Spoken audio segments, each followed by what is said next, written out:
Hello everyone, this is Divya Mishra. Welcome to our channel, Yes You Can. As you all know, we have completed acid, base and salt, and in this video we are going to start our new chapter, that is metals and non-metals. Okay, so let's start. So metals and non-metals. सबसे पहले हमारे लिए metals and non-metals as the name suggests, ये समझना बहुत ज़्यादा ज़रूरी है क्योंकि चैप्टर का नाम है. तो मेटल्स क्या होते हैं? सी हमारे पास अभी 118 एलिमेंट्स नोन है, ठीक है. इन 118 एलिमेंट्स को तीन कैटेगरीज में क्लासिफाई किया गया है. पहला मेटल्स, दूसरा नॉन मेटल्स और तीसरा मेटलॉइड्स. ठीक है, तो मेटल्स चैप्टर में है, नॉन मेटल्स चैप्टर में है, मेटलॉइड्स चैप्टर में नहीं है. तो अभी आपको मेटलॉइड्स पे फोकस करने की कोई ज़रूरत नहीं है, आप मेटल्स पे और नॉन मेटल्स पे बात करोगे. तो मेटल्स ऐसे एलिमेंट होते हैं, those elements which lose its electron and gain positive charge on them. Metals क्या होते हैं? ऐसे एलिमेंट्स जो अपने ऊपर पॉजिटिव चार्ज ले आते हैं. कैसे? अपने इलेक्ट्रॉन्स को ईजिली लूज कर देते हैं. वो कुछ एग्जाम्पल से समझते हैं, जैसे कि सोडियम, पोटेशियम, इन दोनों से समझते हैं. सोडियम का क्या होता है एटॉमिक नंबर? हाइड्रोजन, हीलियम, सी hydrogen, helium, lithium, beryllium, boron, carbon, nitrogen, oxygen, fluorine, neon, sodium, magnesium, aluminium, यहाँ तक की बात कर लेते हैं. ठीक है, तो सबसे पहले हमारा सोडियम आ चुका है, हम सोडियम पे स्टॉप कर जाते हैं. सोडियम हो गया, कितना नंबर है? 1 2 3 4 5 6 7 8 9 10 11. सोडियम का एटॉमिक नंबर क्या है? 11. ठीक है, तो अब इलेक्ट्रॉनिक कॉन्फ़िगरेशन लिख लेते हैं इसकी. 2 क्या होगी? 2 8 1. इनर मोस्ट शेल में 2 इलेक्ट्रॉन्स हैं, आउटर मोस्ट शेल में 8 इलेक्ट्रॉन्स हैं. आउटर नहीं, मतलब नेक्स्ट शेल में 8 इलेक्ट्रॉन्स हैं, और आउटर मोस्ट शेल में कितने इलेक्ट्रॉन्स हैं? 1 इलेक्ट्रॉन्स है. तो 1 इलेक्ट्रॉन को लूज करना आसान है, या इसको स्टेबिलिटी अटेन करने के लिए 7 क्या करेगा? 1 इलेक्ट्रॉन को या तो ये लूज कर दे, या फिर 7 इलेक्ट्रॉन्स को क्या कर ले? गेन कर ले. बट 7 इलेक्ट्रॉन्स को गेन करने के लिए you need a lot of energy. वो लॉट ऑफ एनर्जी छोटा सा एलिमेंट है, इसके पास नहीं है. तो ये क्या करेगा? सोचता है कि ठीक है भाई, आसानी से जो काम हो जाए उसी में मान जाता है. तो क्या करता है? ये एक इलेक्ट्रॉन अपना लूज कर देता है और अटेन करता है एक stable electronic configuration, that is octet अपना कंप्लीट कर लेता है 2 8 का. अब क्या हो गया? देखो, किसी को कोई चीज़ देना क्या है? अच्छी बात है. ठीक है, क्या होता है? चैरिटी का काम कर रहा है, तो ये एक अच्छा आदमी है. ठीक है, तो इसलिए इसके ऊपर कौन सा चार्ज आ जाएगा? पॉजिटिव. जितने इलेक्ट्रॉन्स देगा, जितने इलेक्ट्रॉन लूज करेगा, उतना ही पॉजिटिव चार्ज. अगर यहाँ पे ये 2 इलेक्ट्रॉन दे रहा होता तो हम लिखते Na2+, बट ऐसा नहीं है. ये अभी कितने इलेक्ट्रॉन्स दे रहा है? 1 इलेक्ट्रॉन्स दे रहा है, तो हम कह सकते हैं कि इसके ऊपर आएगा एक पॉजिटिव चार्ज. ठीक है, अगर ये यहाँ पे इससे ज़्यादा इलेक्ट्रॉन दे रहा होता तो इसके ऊपर पॉजिटिव चार्ज होता, उससे मतलब +2 +3 इस तरीके से. अब मेटल्स की हम बात करें तो क्या होगा? यहाँ पे ज़्यादा से ज़्यादा इसके वैलेंस शेल में कितने इलेक्ट्रॉन्स होंगे? 1 या 2 या 3. ये बात याद रखने वाली कम और समझने वाली ज़्यादा है कि ऐसा क्यों. ठीक है, 1 इलेक्ट्रॉन होगा, या तो 2 इलेक्ट्रॉन होगा, या तो 3 इलेक्ट्रॉन होगा, क्योंकि इतनी इलेक्ट्रॉन्स को गेन करने के लिए फिर भी कम, मतलब आउटर मोस्ट शेल में अगर 8 इलेक्ट्रॉन होने चाहिए. ठीक है, अगर 1 2 3 इलेक्ट्रॉन होंगे तब तक तो वो सोचेगा कि ठीक है, चलो अपने इलेक्ट्रॉन्स देके हम स्टेबल इलेक्ट्रॉनिक कॉन्फ़िगरेशन अटेन कर लेते हैं. बट अगर इससे ज़्यादा इलेक्ट्रॉन होंगे तो वो सोचेगा कि मैं इलेक्ट्रॉन ले लेता हूँ. ठीक है, यही बात होती है नॉन मेटल्स की. ठीक है, नॉन मेटल्स क्या करते हैं? इसीलिए अब कुछ एग्जाम्पल देख लेते हैं नॉन मेटल्स के भी. नॉन मेटल्स के भी एग्जाम्पल देखेंगे. नॉन मेटल्स क्या होते हैं? ऐसे मेटल्स, ऐसे एलिमेंट्स जो अपने इलेक्ट्रॉन्स देते कभी नहीं है, हमेशा इलेक्ट्रॉन्स क्या करते हैं? ले लेते हैं दूसरों से, और अपने ऊपर कौन सा चार्ज लेते हैं? नेगेटिव. और कैसे आयंस बनाते हैं? Negative ions. तो नॉन मेटल्स का एक एग्जाम्पल ले लेते हैं, नाइट्रोजन, ऑक्सीजन. तो नाइट्रोजन कितना होता है? नाइट्रोजन देखो क्या होता है? Hydrogen, helium, lithium, beryllium, boron, carbon, nitrogen. दूसरा क्या है हमारा? ऑक्सीजन. तो 1 2 3 4 5 6 7 8. तो इसका क्या हो गया 7। नाइट्रोजन की बात कर लेते हैं, 7 इलेक्ट्रॉनिक आउटर एटॉमिक नंबर है इसका। तो किस तरीके की कॉन्फ़िगरेशन होएगी 2 और आउटर मोस्ट शेल में 5 इलेक्ट्रॉन्स। मैंने क्या बोला था, अगर इससे ज़्यादा आएगा तो नॉन मेटल हो जाएगा वैलेंस शेल में, ठीक है। तो क्या हो जाएगा 2 और 5। अब इसके लिए 3 इलेक्ट्रॉन्स को लेना आसान है या 5 इलेक्ट्रॉन्स को डोनेट करना आसान है? ये चैरिटी कहाँ करेगा, इसके पास इतनी एनर्जी नहीं है कि भाई ये अपने जो बचा कुचे इलेक्ट्रॉन्स हैं आउटर मोस्ट शेल में वो भी दे देगा, इतनी एनर्जी इसके पास नहीं है। तो ये क्या सोचता है कि भाई स्टेबल इलेक्ट्रॉनिक कॉन्फ़िगरेशन तो गेन करनी है कि एट एनी कॉस्ट। तो क्या करेगा आपने, ये 3 इलेक्ट्रॉन्स किसी से ले लेता है और अपने ऊपर कौन से 3 इलेक्ट्रॉन्स ले लेगा, तो क्या हो जाएगा इसका 2 और 8, 3 इलेक्ट्रॉन ले लेगा, आउटर मोस्ट शेल में 8 इलेक्ट्रॉन्स हो जाएंगे। तो ऑक्टेट इसका कंप्लीट, ऑक्टेट रूल क्या कहता है कि स्टेबल होने के लिए आउटर मोस्ट शेल में 8 इलेक्ट्रॉन्स होने चाहिए, तो वो एलिमेंट स्टेबल हो जाता है। इसके पास थे 5 इलेक्ट्रॉन, इसने सोचा कि चलो ठीक है 3 इलेक्ट्रॉन्स किसी से ले लेता हूँ और स्टेबल हो जाता हूँ। तो ये अपने 3 इलेक्ट्रॉन किसी से ले लेता है और बना लेता है आउटर मोस्ट शेल में 8 इलेक्ट्रॉन्स और हो जाता है स्टेबल, ठीक है। तो हम कह सकते हैं कि नॉन मेटल्स के वैलेंस शेल में कितने इलेक्ट्रॉन्स हो सकते हैं, तो कितने होंगे 5, 6, 7, ठीक है। 5 इलेक्ट्रॉन्स हो सकते हैं, 6 इलेक्ट्रॉन्स हो सकते हैं, 7 इलेक्ट्रॉन हो सकते हैं और 4 भी हो सकते हैं। एग्जाम्पल कार्बन है, कार्बन भी देख लेते हैं, ठीक है। कार्बन देख लेते हैं। तो कार्बन में कैसा है, यहाँ पे बात कर लेते हैं कार्बन की। कार्बन का एटॉमिक नंबर क्या होता है 1 2 3 4 5 6। Hydrogen, helium, lithium, beryllium, boron, carbon का होता है 6। तो कैसी इसकी कॉन्फ़िगरेशन होएगी 2 और 4। अब ये सोच रहा है कि 4 इलेक्ट्रॉन्स दे के भी वही एनर्जी, लेने में भी वही एनर्जी, तो लेना ज़्यादा बेटर है ना, अपने आप को स्टेबल कर लेगा, आउटर मोस्ट शेल में 8 इलेक्ट्रॉन्स हो जाएंगे। तो ये सोचता है और बाहर से ले लेता है 4 इलेक्ट्रॉन्स, ठीक है। 4 इलेक्ट्रॉन्स ले लेता है और अपना ऑक्टेट कंप्लीट कर लेता है और बना लेता है 2 और 8 और स्टेबल हो जाता है, ठीक है। तो मेटल्स एंड नॉन मेटल्स में बेसिक डिफरेंस समझ में आ गया।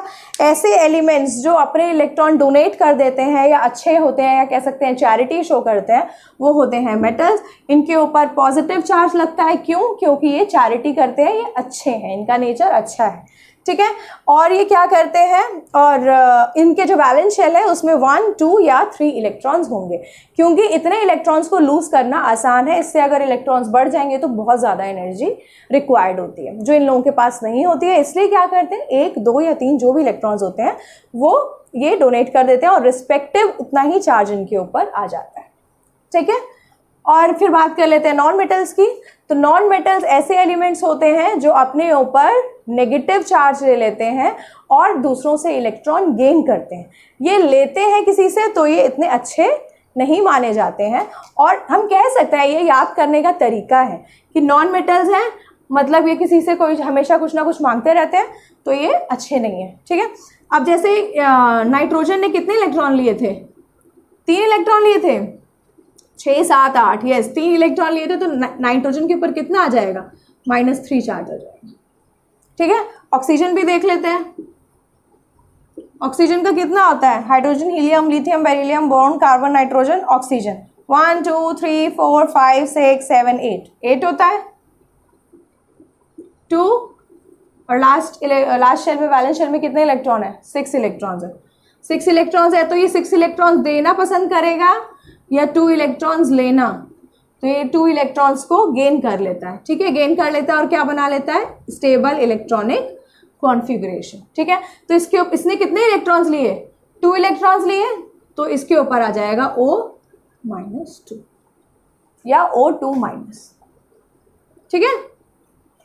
इस तरीके से हम मेटल्स एंड नॉन मेटल्स की बात कर चुके हैं और इसके आउटर मोस्ट शेल में 4, 5, 6 या 7 हम कह सकते हैं कि इलेक्ट्रॉन्स होते हैं, ठीक है। इसके बाद हमारा नेक्स्ट जो टॉपिक आता है वो आता है differences between metals and non metals. तो हम क्या करते हैं इंडिविजुअली मेटल्स की भी प्रॉपर्टीज़ और इंडिविजुअली नॉन मेटल्स की भी प्रॉपर्टीज साथ में समझ लेते हैं। तो आपके लिए अगर इंडिविजुअली क्वेश्चन आ जाए कि स्टेट प्रॉपर्टीज़ ऑफ मेटल या फिर state properties of non metals, तो आप वो भी कर लो और साथ ही साथ उन दोनों का कंपैरिजन आ जाए या डिफरेंसेस आ जाए तो वो भी अच्छे से अटेम्प्ट कर लो क्वेश्चन आप, ठीक है। तो हम उसके डिफरेंसेस के साथ साथ उसकी प्रॉपर्टीज़ भी अच्छे से समझते हुए आगे बढ़ते हैं अपने चैप्टर में। तो यहाँ पे हमारी लिखी हुई है प्रॉपर्टीज़, यहाँ पे मेटल्स और नॉन मेटल्स। मेटल्स की बात करेंगे, नॉन मेटल्स की और इसके रिस्पेक्टिव प्रॉपर्टीज़ की बात करेंगे अब, ठीक है। तो फिजिकल स्टेट की बात कर लेते हैं। जनरली जो मेटल्स होते हैं वो होते हैं सॉलिड्स। क्या होते हैं मेटल्स? जनरली सॉलिड होते हैं, ठीक है। अब क्या है कि केमिस्ट्री में एक्सेप्शन से ही क्वेश्चन आता है और केमिस्ट्री बिना एक्सेप्शन के आगे बढ़ ही नहीं सकती, ठीक है। कुछ भी चीज़ आप जनरली मतलब स्पेसिफाइड होकर नहीं बोल सकते कि ये ऐसा ही होता है, इसमें एक्सेप्शंस आते हैं और क्वेश्चन भी आपके एग्ज़ाम में एक्सेप्शन से ही पुटअप किए जाते हैं। तो इसकी प्रॉपर्टी एक बार को आप भूल जाओ चल जाएगा, बट एक्सेप्शंस नहीं भूलने हैं, ठीक है। तो सॉलिड होते हैं जनरली, फिजिकल स्टेट इनकी सॉलिड रहती है, लेकिन फिर एक्सेप्शंस की बात आ जाती है। तो कुछ एक्सेप्शंस हैं जैसे कि मरकरी हमारे थर्मोमीटर्स में होता है। थर्मोमीटर्स में जब आप उसको रूम टेम्परेचर पे रखते हो तो मरकरी क्या है? मेटल है। जब आप उसको रूम टेम्परेचर पे रखते हो तो आप क्या देखते हो कि वो लिक्विड स्टेट में है, बट हमने क्या बोला कि मेटल्स तो क्या होते हैं? सॉलिड्स होते हैं। तो ये इसीलिए एक एक्सेप्शन बन जाता है। तो रूम टेम्परेचर पे जो आपका मरकरी है ये लिक्विड स्टेट में होता है, ठीक है। इसके बाद आ जाता है गैलियम, एक एक्सेप्शन है, और एक एक्सेप्शन है आपका सीजियम। गैलियम 30 डिग्री सेल्सियस पे इस पे लिक्विड स्टेट में रहता है, और जो सीजियम है वो 28.5 डिग्री सेल्सियस पे लिक्विड स्टेट में आता है, ठीक है। हम कह सकते हैं कि जो मेटल्स होते हैं वो सॉलिड होते हैं, बट 3 एक्सेप्शंस हैं, मरकरी, गैलियम एंड सीजियम, ठीक है। अब नॉन मेटल्स की बात कर लेते हैं। नॉन मेटल्स तीनों स्टेट्स में होते हैं, सॉलिड भी होते हैं, लिक्विड का एक ही एग्जाम्पल है इसलिए सॉलिड और गैसेस ही लिख देते हैं, ठीक है। ज़्यादातर आपको गैसेस स्टेट में दिखेंगे आपके नॉन मेटल्स। तो सॉलिड में है तो सॉलिड के तो बहुत सारे एग्जाम्पल हैं, सल्फर है, फॉस्फोरस है, ठीक है। और गैसियस के भी बहुत सारे एग्जाम्पल हैं, नाइट्रोजन, जितनी भी गैसेस हैं, नाइट्रोजन हो गया, ऑक्सीजन हो गया, हाइड्रोजन हो गया, ये सारे आपके क्या हैं? नॉन मेटल्स हैं, ठीक है। और इसका हम एक्सेप्शन देख लेते हैं। हमने बोला कि जो नॉन मेटल्स होते हैं वो सॉलिड और गैसियस स्टेट में पाए जाते हैं, बट एक ऐसा एलिमेंट है जो नॉन मेटल भी है और वो लिक्विड स्टेट में पाया जाता है। इसका एग्जाम्पल है ब्रोमीन, ठीक है। ब्रोमीन है जो लिक्विड स्टेट में पाया जाता है, ठीक है। अब इसके बाद हम बात कर लेते हैं अपनी नेक्स्ट प्रॉपर्टी की, लस्टर की।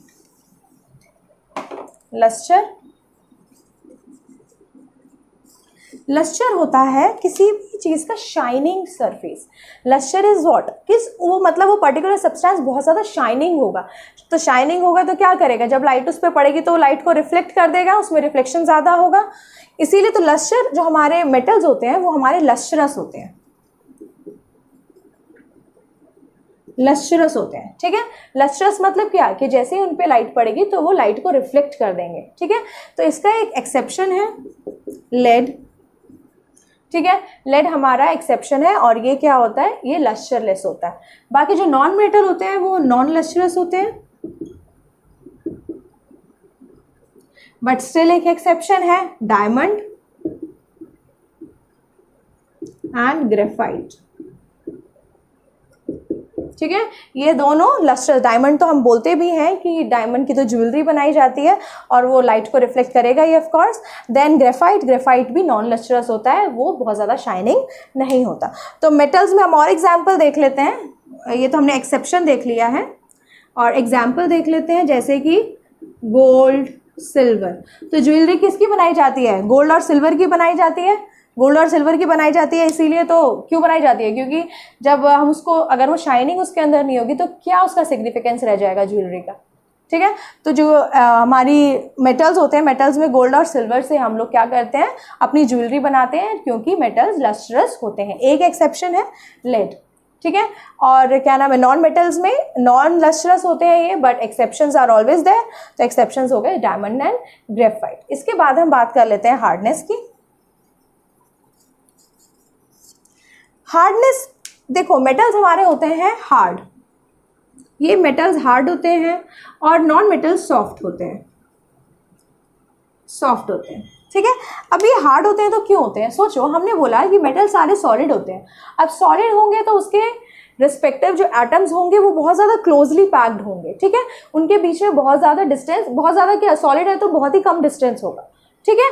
तो वो माइन्यूट सा डिस्टेंस जो है, इसकी वजह से क्या होगा, जो सब्सटेंस है वो एक डेफिनाइट शेप ले लेगा। तो क्या होगा, अगर किसी पर्टिकुलर वॉल्यूम में ज़्यादा एटम्स होंगे तो क्या हो जाएगा, वो हार्ड हो जाएगा ना, क्योंकि एटम्स बहुत ज़्यादा क्लोजली पैक्ड हैं।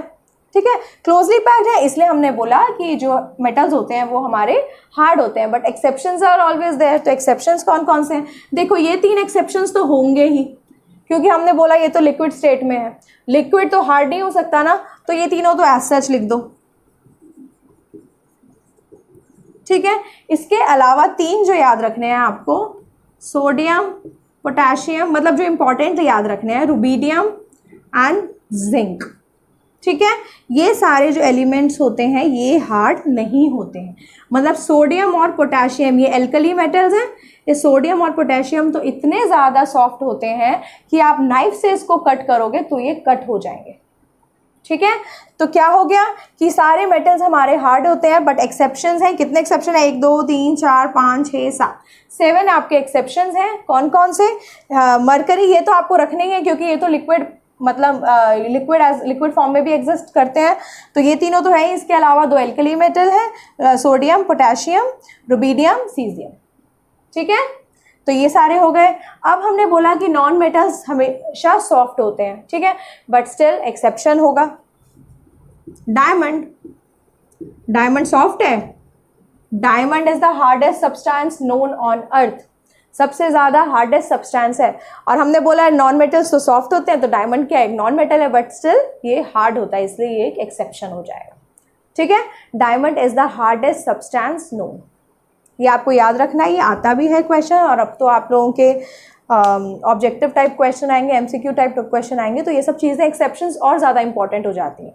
ठीक है, तो मतलब आपके पास 4 ऑप्शन रहेंगे आपको कंफ्यूज करने के लिए। You need to be very clear in your thoughts कि ठीक है ये था पॉइंट, उसको एक्चुअली रिलेट करो। देखो जैसे फिजिकल स्टेट है, फिजिकल स्टेट अगर कोई चीज़ लिक्विड है तो वो दूर दूर होंगे उसके एटम्स, तो क्या होंगे, वो इजीली वो हार्ड नहीं होंगे। तो ये तीनों एक्सेप्शंस तो आपको अल्टीमेटली याद ही रखने हैं। कुछ 1-2 एक्सेप्शंस और याद रखने हैं। सोडियम और पोटेशियम की हम लास्ट चैप्टर्स में ही बात कर चुके हैं कि वो नाइफ से कट हो जाते हैं, तो वो सॉफ्ट कहाँ से रहेंगे, वो तो मतलब हार्ड कहाँ से रहेंगे, वो तो सॉफ्ट ही रहेंगे ना। तो कुछ चीज़ें अंडरस्टूड हैं जो आप अपना ब्रेन लगाओगे तो अपने आप याद हो जाएंगे, हर चीज़ को मेमोराइज करने की ज़रूरत नहीं है। अब हम आ जाते हैं इसकी नेक्स्ट प्रॉपर्टीज पे फटाफट से। नेक्स्ट जिस प्रॉपर्टी की हम बात करने वाले हैं वो है मेलिएबिलिटी। मेलिएबिलिटी क्या होती है कि अगर आप किसी एलिमेंट को बहुत ज़्यादा हैमर से पीटो तो वो थिन शीट्स में कवर हो जाए। ठीक है, क्या हो जाए, थिन शीट्स में कवर हो जाए। मैं यहाँ पे लिख देती हूँ, थिन शीट्स में अगर वो कन्वर्ट हो जाए तो आप बोलोगे कि यस उसके अंदर मेलिएबिलिटी की प्रॉपर्टी है। तो metals are malleable in nature, जो मेटल्स होते हैं उनकी प्रॉपर्टी होती है कि वो शीट्स में कन्वर्ट हो जाते हैं। ठीक है, तो इसके कुछ एक्सेप्शंस हैं, एज यू नो कि केमिस्ट्री तो बिना एक्सेप्शंस के चल ही नहीं सकती, एक कदम नहीं चल सकती है। तो इसलिए एक्सेप्शंस कुछ बात कर लेते हैं। Sodium, potassium, zinc and mercury, ये इसके अंदर एक्सेप्शंस आते हैं। इसके अलावा क्योंकि सोडियम तो इतने सॉफ्ट होते हैं, फिर ये भी बहुत ज़्यादा सॉफ्ट होता है जिंक, और जो मरकरी होता है ये तो लिक्विड ही स्टेट में पाया जाता है रूम टेम्परेचर पे। तो इसको मारेंगे कैसे और कैसे इसको थिन शीट्स में कन्वर्ट करेंगे। ठीक है, तो हमने देख लिया कि जो मेटल्स होते हैं वो मेलिएबल होते हैं नेचर में। ठीक है, बट हमारे नॉन मेटल्स क्या होते हैं, इसके एकदम ऑपोजिट, नॉन मेलिएबल होते हैं। आप इन्हें थिन शीट्स में कन्वर्ट नहीं कर सकते। क्यों नहीं कर सकते, क्योंकि हमने बात की कि जनरली जो नॉन मेटल्स होते हैं वो गैसियस स्टेट में होते हैं। अगर गैसियस स्टेट में होंगे तो उनके जो एटम्स होंगे, जो कॉन्स्टिट्यूएंट उसके पार्टिकल्स होंगे, वो बहुत ज़्यादा दूर दूर होंगे। तो किसको आप हथौड़ा मारोगे, वो इतने दूर दूर हैं, वो तो गैसियस स्टेट में, कहाँ से गैस को पकड़ोगे। ठीक है, तो पॉसिबल ही नहीं है, इसलिए हम कह सकते हैं कि हमारे जो नॉन मेटल्स हैं वो मेलिएबल नहीं होते हैं। इसके बाद नेक्स्ट प्रॉपर्टी की बात करते हैं, दैट इज डक्टिलिटी। डक्टिलिटी, हमने बोला कि ये थिन शीट्स में अगर कन्वर्ट हो जाए। अब डक्टिलिटी में क्या होता है कि अगर वो थिन वायर्स में कन्वर्ट हो जाए तो हम बोलेंगे कि उसके अंदर डक्टिलिटी की प्रॉपर्टी है। अगर आप किसी चीज़ को हैमर से बहुत ज़्यादा मार रहे हो और वो थिन वायर्स में कन्वर्ट हो जाए तो उसको हम डक्टिलिटी बोलते हैं। तो metals are ductile in nature, ये डक्टाइल होते हैं इन नेचर। ठीक है, जैसे कि गोल्ड और सिल्वर, ठीक है। गोल्ड का तो हम बोलते हैं कि 1 ग्राम गोल्ड से 2 किलोमीटर लंबी वायर बन सकती है। 2 kilometre long wire can be made 1 gram gold से। सोचो कितना ये डक्टाइल है कि 1 ग्राम गोल्ड से आप इतनी लंबी वायर बना सकते हो, ठीक है। But still exceptions are always there. तो एक्सेप्शंस की बात कर लेते हैं। ये चारों इसके भी एक्सेप्शन है, sodium, potassium, mercury and zinc, ठीक है। तो क्या हो गया, हमारे मेटल्स डक्टाइल होते हैं। नॉन मेटल्स इसके just opposite, non metals are non ductile in nature. फिर ये आप यही सोचो ना कि हम इसको नॉन डक्टाइल तो बोलेंगे ना, क्योंकि गैसियस फॉर्म में है। जैसे मैं नॉन मैलिएबल थे वैसे ही वो नॉन डक्टाइल भी रहेंगे। गैसियस स्टेट में कॉन्स्टिट्यूएंट पार्टिकल्स बहुत दूर दूर हैं, तो आप किनको पकड़ोगे और किनको थिन वायर्स में कन्वर्ट करोगे, ठीक है। इसके बाद नेक्स्ट प्रॉपर्टी की बात कर लेते हैं, melting point and boiling point. Understood सी बात है समझने वाली कि हमने बोला कि मेटल हार्ड होते हैं इन नेचर। हार्ड होते हैं तो इनके जो पार्टिकल्स होते हैं वो बहुत ज़्यादा पास होते हैं, उनके बीच में ज़्यादा स्पेस नहीं होता कि सॉलिड है। तो इसलिए क्या होंगे, इनका मेल्टिंग पॉइंट भी क्या होगा, हाई होगा, high melting point, high melting point होगा and similarly high boiling point भी होगा, ठीक है। तो हमारे जो मेटल्स होते हैं उनका मेल्टिंग पॉइंट और बॉइलिंग पॉइंट बहुत ज़्यादा हाई होता है। इसका भी एक एक्सेप्शन है मरकरी। मरकरी को क्या होता है, रूम टेम्परेचर पे ही आपका लिक्विड स्टेट में मतलब होता है, एग्जिस्ट करता है, ठीक है। बल्कि नॉन मेटल्स हमारे क्या होते हैं, इनका मेल्टिंग पॉइंट कम होता है और बॉइलिंग पॉइंट भी कम होता है। क्यों, क्योंकि ये तो सॉफ्ट है ना, ये तो सॉफ्ट है, ये तो ईजिली मेल्ट हो जाएंगे, ईजिली बॉयल हो जाएंगे, ठीक है। But exceptions are always there. अब इसमें एक्सेप्शंस भी है, कौन कौन से, डायमंड, ग्रेफाइट, सिलिकॉन, ऊपर लिख देती हूं इसके बाद, सिलिकॉन, बोरॉन एंड कार्बन, ठीक है, ठीक है। तो क्या हो गया, मेटल्स के अंदर high melting and boiling point होगा क्योंकि वो सॉलिड स्टेट में है, एटम्स के बीच में स्पेस नहीं है, तो ज़्यादा टेम्परेचर पे आपको ज़्यादा टेम्परेचर प्रोवाइड कराना पड़ेगा इनको मेल्ट करने के लिए। या फिर एक्चुअली मेल्टिंग पॉइंट और बॉइलिंग पॉइंट होता क्या है, ऐसा टेम्परेचर जिसके ऊपर चीज़ें मेल्ट होने लग जाएं वो मेल्टिंग पॉइंट, ऐसा टेम्परेचर जिनके ऊपर चीज़ें बॉयल होने लग जाएं वो हो गया बॉइलिंग पॉइंट, ठीक है। तो मेल्टिंग और बॉइलिंग पॉइंट समझ में आ गया। जबकि नॉन मेटल्स का जो मेल्टिंग और बॉइलिंग पॉइंट होता है वो होता है कम, ठीक है। बट एक्सेप्शंस है क्योंकि गैसियस फॉर्म में ज़्यादातर मिलती है ना चीज़ें। हमने बोला जनरली मेटल, नॉन मेटल्स जो होते हैं वो गैसियस फॉर्म में होते हैं, ठीक है। तो diamond, graphite, silicon, carbon and boron इसके एक्सेप्शंस हैं, ठीक है।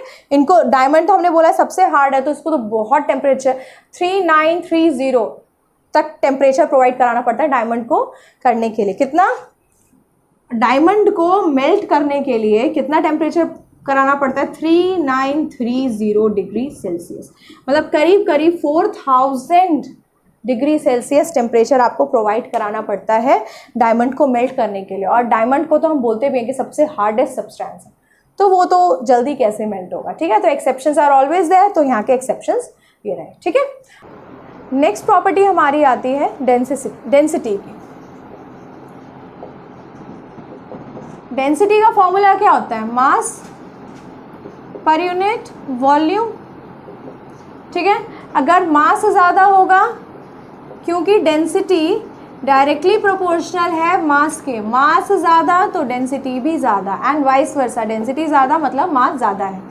अब हमने बात की कि जो मेटल्स हैं वो सॉलिड फॉर्म में एग्जिस्ट करते हैं, सॉलिड फॉर्म में एग्जिस्ट करते हैं। सॉलिड फॉर्म में एग्जिस्ट करेंगे तो मतलब अंडरस्टूड है कि एटम्स बहुत ज़्यादा पास हैं, एटम्स बहुत ज़्यादा पास हैं, बहुत ज़्यादा पास हैं। कितने में, 1 यूनिट वॉल्यूम में देख रहे हैं हम।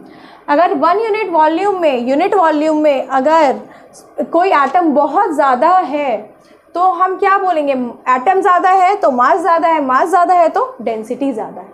और सॉलिड है तो एटम्स तो यहाँ पे बहुत पास हैं, तो नंबर ऑफ एटम्स क्या हो गए, बढ़ जाएंगे ना। 1 यूनिट वॉल्यूम में नंबर ऑफ एटम्स अगर ज़्यादा होंगे तो मास ज़्यादा तो डेंसिटी ज़्यादा।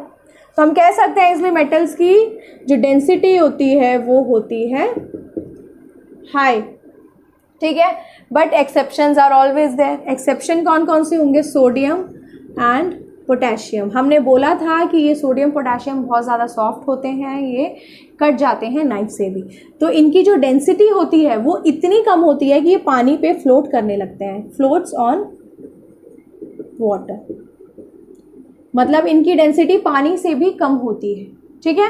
बट जो बाकी सारे मेटल्स होते हैं उनकी जो डेंसिटी होती है वो हाई होती है, जबकि नॉन मेटल्स की डेंसिटी कम होगी। इसका तो समझ में आ रहा है कि डेंसिटी कम होगी, क्यों? क्योंकि ये गैसियस फॉर्म में ज़्यादातर मिलते हैं नॉन मेटल्स। नॉन मेटल्स ज़्यादातर कैसे एग्जिस्ट करते हैं? गैसियस फॉर्म में एग्जिस्ट करते हैं, तो उसके तो एटम्स बहुत ज़्यादा दूर दूर रहेंगे, तो 1 यूनिट वॉल्यूम में तो कम नंबर ऑफ एटम्स आएंगे ना, तो नंबर ऑफ एटम्स अगर कम तो मास कम तो डेंसिटी कम, ठीक है। ये हो गई नॉन मेटल्स की बात। नेक्स्ट प्रॉपर्टी आती है एलॉय फॉर्मेशन। एलॉय क्या होता है? एलॉय होता है कि अगर हम किसी मेटल को किसी मेटल के साथ जोड़ देते हैं तो जो मिक्सचर बनता है उसी को बोलते हैं हम एलॉय, ठीक है। एलॉय क्यों बना रहे हैं? इसलिए कि अगर किसी मेटल की कुछ प्रॉपर्टी अच्छी है और किसी और मेटल की कुछ प्रॉपर्टी अच्छी है तो दोनों का मिक्सचर जो बनेगा उसके अंदर दोनों की प्रॉपर्टीज़ होंगी, ठीक है। उसकी जो अच्छी होगी प्रॉपर्टी वो भी उसके अंदर होगी, और जो दूसरा मेटल था उसकी जो अच्छी प्रॉपर्टी होंगी वो भी उसके अंदर होंगी। तो एलॉय बनाने का मेन जो रीज़न है वो यही है, ठीक है। तो एलॉय की जो कैपेसिटी है वो मेटल में है, ये एलॉय बनाता है मतलब इसके अंदर कैपेसिटी है कि ये मेटल को मेटल के साथ मिलके एलॉय, मतलब मेटल मेटल के साथ मिल रहा है यहाँ पे, तो ये विद इन मेटल्स भी एलॉय फॉर्मेशन करता है। Stainless steel, nickel, chromium, iron, then silver, German silver,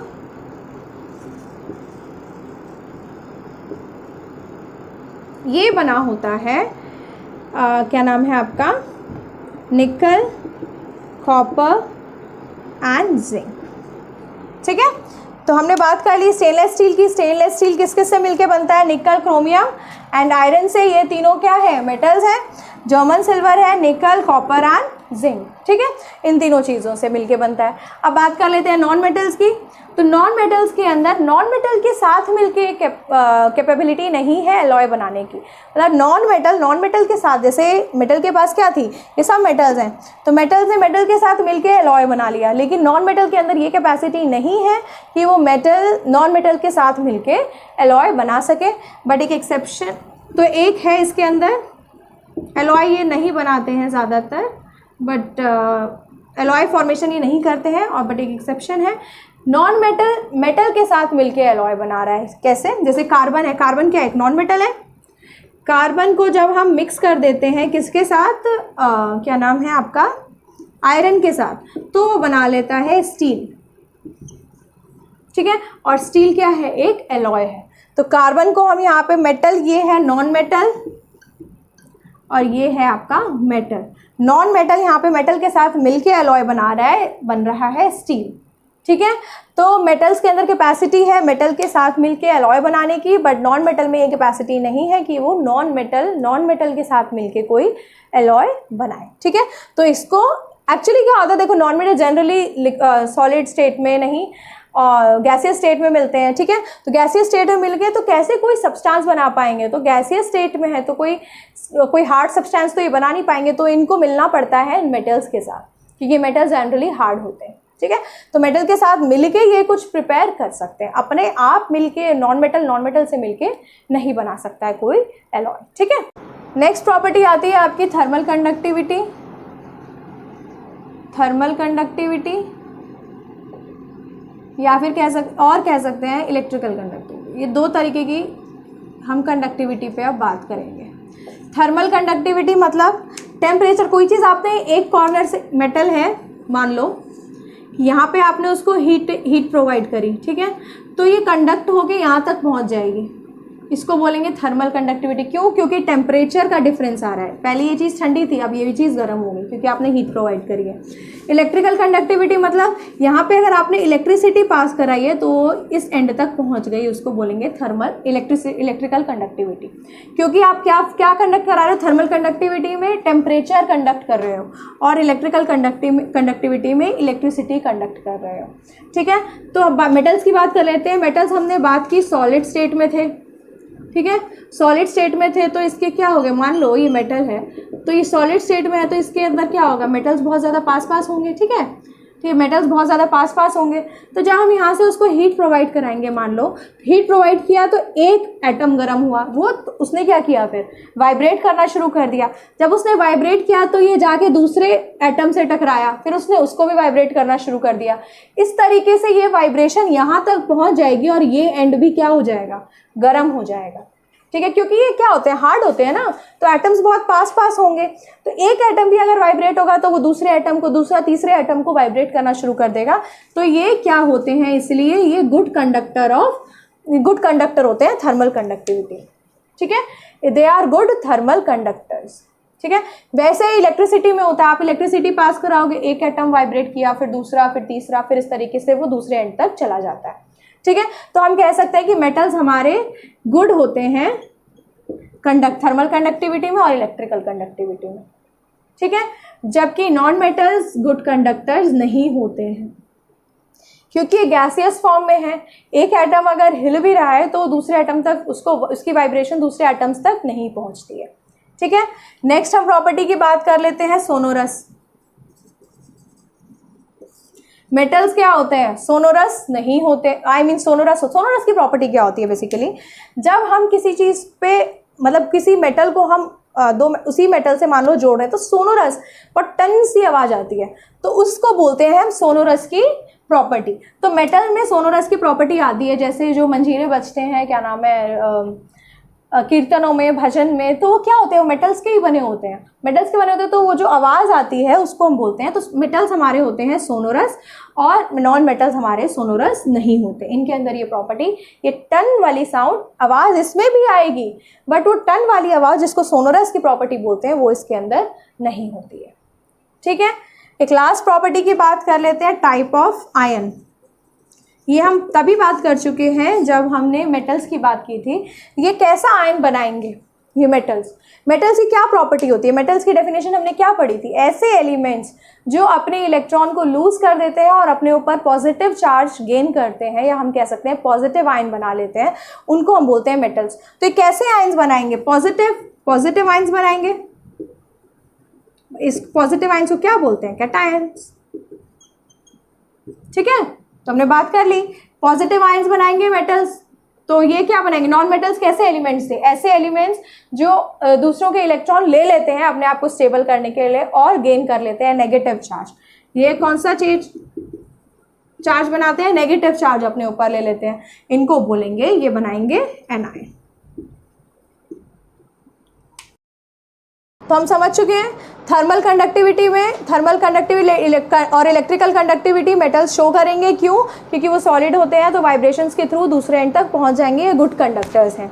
ठीक है, नॉन मेटल्स गुड कंडक्टर्स नहीं है क्योंकि इनके जो एटम्स हैं वो बहुत दूर रहेंगे, तो वो वाइब्रेशन दूसरे एटम तक पहुंचेगी ही नहीं। फिर इसके बाद हमने बात कर ली सोनोरस की। तो ये सोनोरस की प्रॉपर्टी शो करते हैं, ये टन वाले जो एक साउंड होती है वो मेटल्स शो करते हैं, इसलिए हम बोलेंगे कि वो सोनोरस होते हैं। इसके अलावा नॉन मेटल्स वो सोनोरस नहीं होते हैं। फिर टाइप ऑफ आयन की बात करेंगे। टाइप ऑफ आयन में ये पॉजिटिव आयन्स बनाएंगे। क्यों? क्योंकि एक एग्जांपल ले लेते हैं, चलो सोडियम ले लो। सोडियम का क्या होता है फॉर्मूला? 11, एटॉमिक नंबर 11 होता है, तो 281। ये क्या करेंगे? ये देखो, हर एटम चाहता है अपना ऑक्टेट कंप्लीट करना आउटर मोस्ट शेल में। अगर उसके स्टेबल नंबर ऑफ इलेक्ट्रॉन्स होंगे तो उसे किसी की ज़रूरत नहीं है, फिर वो स्टेबल है। जैसे कि इनर्ट गैसेस क्या होती हैं? वो स्टेबल होती हैं, उन्हें किसी से रिएक्ट करने की ज़रूरत होती है, नॉन रिएक्टिव होती हैं वो। ठीक है, क्योंकि उनकी आउटर मोस्ट शेल कंप्लीट है, उन्हें क्या जरूरत पड़ी किसी से पंगे लेने की, ठीक है, कोई ज़रूरत नहीं है उन्हें। तो वैसे ही सोडियम क्या हो रहा है, सोडियम के पास अभी आउटर मोस्ट शेल में एक इलेक्ट्रॉन है वैलेंस शेल में, तो वो सोचा यार एक ही सारा जो स्यापा आ रहा है वो एक ही इलेक्ट्रॉन की वजह से आ रहा है, तो वो क्या करते हैं इस इलेक्ट्रॉन को लूज कर देते हैं और गेन, तो किसी को दे रहे हैं मतलब क्या अच्छी बात है ना, किसी को कुछ दे रहे हैं, तो ये क्या कर रहे हैं, चैरिटी कर रहे हैं, एक अच्छा काम कर रहे हैं, तो हम इनके ऊपर बोलते हैं कि ये पॉजिटिव चार्ज अपने ऊपर ले आते हैं। ठीक है, आप ऐसे याद रखो कि अगर कोई इलेक्ट्रॉन, और इसके वैलेंस शेल में कितने होंगे, 1 2 या 3, देखो 1 2 या 3 नंबर से डील करना is easy instead of dealing with 4 5 6 7, तो ये बड़े नंबर्स हो गए, बड़े नंबर्स हो गए तो ज़्यादा एनर्जी लगे, तो वो सोचते हैं कि ठीक है चलो इजी है, अपना एक ही इलेक्ट्रॉन दे देते हैं और अपने इलेक्ट्रॉनिक कॉन्फ़िगरेशन अटेन करके आराम से बैठेंगे, कोई चिंता नहीं। ठीक है, तो इजीली वो एक इलेक्ट्रॉन अपना दे देते हैं, जबकि जो नॉन मेटल्स होते हैं वो नेगेटिव आयन अपने ऊपर लेते हैं। क्यों, एक एग्जांपल की बात कर लें, जैसे क्लोरीन, क्लोरीन का एटॉमिक नंबर होता है 7, तो इलेक्ट्रॉनिक कॉन्फ़िगरेशन कैसे होगी, इनरमोस्ट शेल में 2 ड्यूप्लेट कंप्लीट, फिर आएगा 8 इलेक्ट्रॉन, तो 10 इलेक्ट्रॉन्स तो यहाँ हो गए, फिर इसके बाद कितने इलेक्ट्रॉन्स बच जाएंगे, 7, आउटर मोस्ट शेल में वैलेंस शेल में कितने इलेक्ट्रॉन है, 7, अब 7 इलेक्ट्रॉन्स को दे देगा, चलो ठीक है, तब भी वो कितने अटेन कर लेगा, एक इलेक्ट्रॉनिक स्टेबल इलेक्ट्रॉनिक कॉन्फ़िगरेशन।